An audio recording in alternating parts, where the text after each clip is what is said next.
नमस्ते सखी, talkative मधुरामध्ये तुझे स्वागत आहे. 3 मिनिटात मनातली गोष्ट. महिला दिनाच्या तुला खूप खूप शुभेच्छा.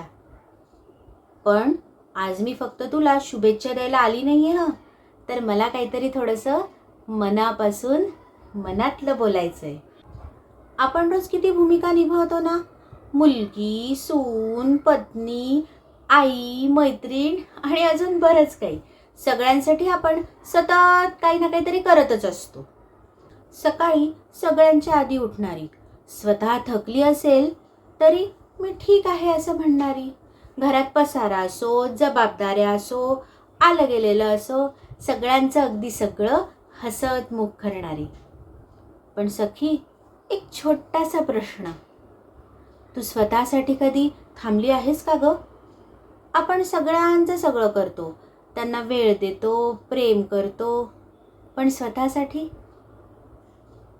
तुलाही असं कधीतरी वाटतच असेल ना, की आपल्यालाही कोणीतरी विचारावं, तू किती करतेस गं सगळ्यांसाठी? खूप छान करतेस, तुझी मेहनत आम्हाला दिसते बरं का. तू सुद्धा आम्हाला तितकीच महत्त्वाची आहेस. सखी, आज काही मी खूप मोठं बोलत नाही.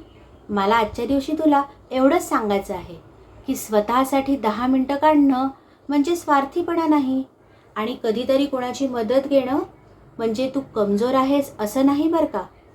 आणि स्वतःवर प्रेम करणं तर हे अजिबात चुकीचं नाही आहे. आपण नेहमी सगळ्यांसाठी प्रत्येक गोष्टीसाठी तयार असतो, खंबीर असतो. मग स्वतःसाठी तू खंबीर राहू शकत नाहीस? जर आजपर्यंत तुला कोणी सांगितलं नसेल ना, तर मी सांगते की तू सगळ्यांना पुरून उरणारी आहेस, सक्षम आहेस आणि तितकीच महत्त्वाची सुद्धा आहेस. पण महिला दिन काय हा फक्त एका दिवसासाठीच मर्यादित आहे का? तर नाही. हा दिवस आपल्याला आठवण करून देतो की सखी, तू थकली आहेस, थोडंसं थांब, काही क्षण विसावा घे. स्वतःला इथं जपायला हवंच ना, त्याशिवाय तू कसं काय सगळं सांभाळशील बरं? आणि खरं तर सखी, आज हे तुला सांगण्याआधी मी हे स्वतःला सांगत आहे. माझा प्रत्येक व्हिडिओ हा खरं तर माझ्या मनाचं प्रतिबिंब आहे, आणि हे मी आधी स्वतःला बजावते आणि मग तुला सांगते. सखी, खरं तर रोजच्या छोट्या छोट्या गोष्टीतच आनंद शोधायला शिकायला हवं, स्वतःला आनंदी ठेवायला शिकायला हवं.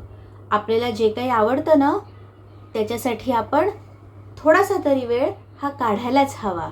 मग चल, आज मीही स्वतःला एक प्रॉमिस करते आणि तूही मला प्रॉमिस कर की मी स्वतःसाठी सुद्धा थोडासा वेळ काढेन.